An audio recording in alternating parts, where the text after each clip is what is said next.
The blueprint of us, the rise of the bit. In the city of Oakhaven, the sun rose every day, but it didn't reach every corner.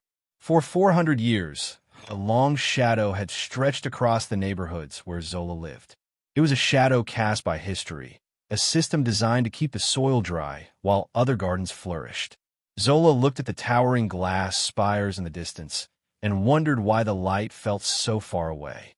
Zola's mentor, Elder Kojo, sat in his workshop surrounded by humming gears and floating data streams.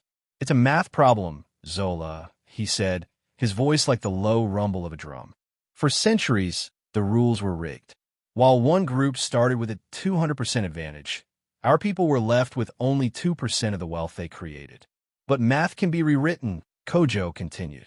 He showed Zola a flickering archive of the past 4 centuries of labor and brilliance that had been diverted away from the community. Zola felt the weight of those years, but she also saw the spark of what was stolen.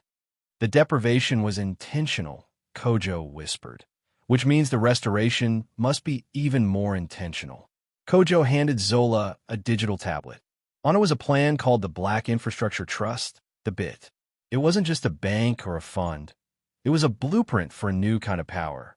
It was a way for the community to pool their 2% until it grew into a mountain that no one could ignore. "This is how we own the ground we stand on," Kojo said. Zola took the blueprint to the town square.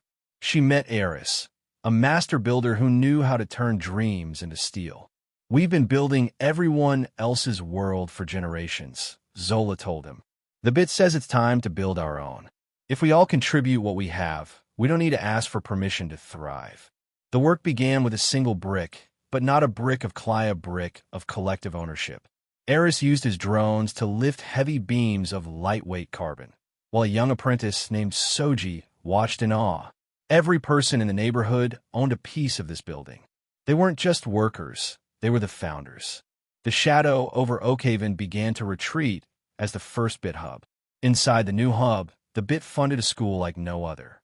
Zola walked through the halls with Soji, showing him the labs where students learned to code the future and the gardens where they studied the ancient wisdom of the earth. "This school belongs to you," Zola said. "No one can take this knowledge away, and no one can take this building away, because we built it together." As the schools grew, so did the businesses. Munsa, a local inventor, met with Elder Kojo to discuss his new energy harvesting technology. Through the trust, Munsa didn't have to beg for a loan from people who didn't believe in him. The community provided the capital, and in return, the community shared in the success. Zola looked out at the children playing in the parks below. She knew that the B.I.T was more than just buildings, it was a promise. "We rewrote the math," she whispered. The 400 years of deprivation were now a foundation for 400 years of prosperity. The power was no longer in the hands of the few. It was in the trust of the many.